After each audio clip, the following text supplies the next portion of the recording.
Sarah tue à 28 ans. Les années passent. Une femme ne peut pas attendre indéfiniment. Je n'ai pas beaucoup, mais je te promets que je veux construire quelque chose de bien. Richard s'est intéressé à toi. Il est riche, respecté. Il peut nous aider. Maman, je commence à connaître quelqu'un. Il s'appelle Christian. C'est l'homme pour lequel j'ai prié. Comment peux-tu regarder un pauvre garçon comme ça? Tu rêves. Il a un cœur. Je suis ta mère. Tu feras ce que je dis. Richard est un bien meilleur parti pour toi. Pense à ton avenir. Seigneur, que vais-je faire? Pendant que Sarah pleure seule dans sa chambre, son téléphone sonne dans la salle à manger. Sa mère voit le nom de Christian. Elle raccroche, puis elle écrit à sa place. Ne m'écris plus, ne m'appelle plus. Je vais me marier. Puis elle bloque son numéro.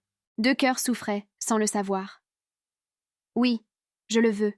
Je voulais juste te parler, calmement. Tu ne me parles pas comme ça. Tu oublies qui paie. Ici. Seigneur, encore en train de prier. Ça ne changera rien. Peut-être que c'est moi, Seigneur, je n'en peux plus. Ce n'est pas ce que je t'ai demandé. J'ai essayé d'obéir à ma mère et je me suis perdue. Maman, il me fait du mal.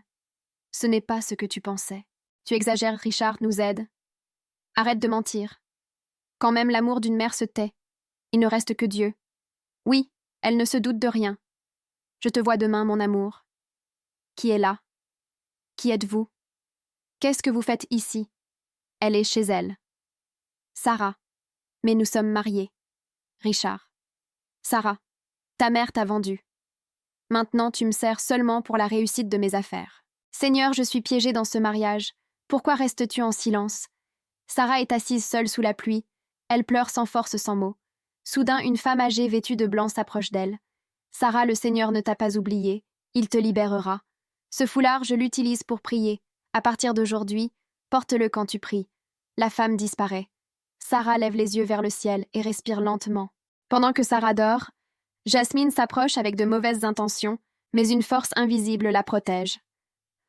Je ne peux pas rester dans cette maison. Il y a une présence qui m'étouffe. Par ta faute, Jasmine est partie. Je vais la chercher. Prie pour qu'elle revienne.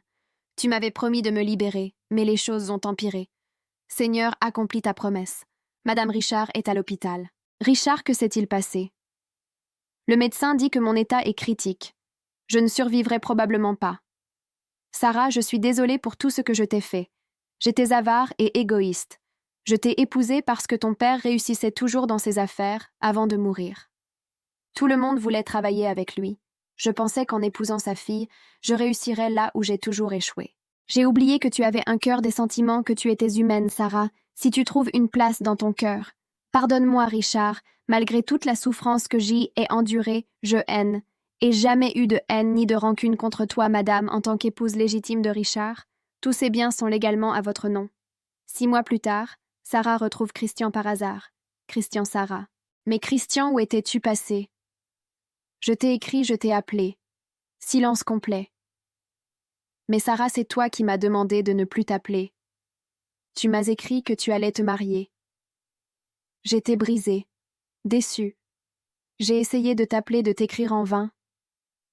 Avec le temps, j'ai dû accepter ta décision, ma décision. Mais Christian, je ne t'ai jamais écrit ça. Quelqu'un a tout gâché. Maman, tu as gâché ma vie. C'est toi qui as monté ce plan pour me séparer de Christian. Pourquoi, maman? Moi gâcher ta vie. Qu'est-ce que Christian aurait pu t'offrir? L'amour, maman. La paix, maman. Mais avec Richard, tu avais tout le confort. Je souffrais, maman. Tu n'étais jamais là. Cet homme m'a humiliée, blessée. Je n'avais personne pour me secourir. Et comment sais-tu que j'ai envoyé ce message à Christian? Je l'ai rencontré aujourd'hui. Ne me dis pas que tu vas encore fréquenter ce Christian, s'il veut encore de moi.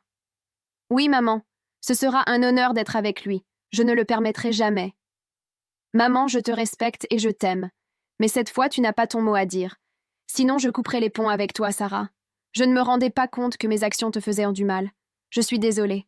Je n'ai pas beaucoup à te donner, mais aime-moi seulement, et rends-moi heureuse. Merci Seigneur, car tes œuvres sont parfaites. Si cette histoire t'a parlé, abonne-toi et partage-la autour de toi. Ton geste peut toucher un cœur.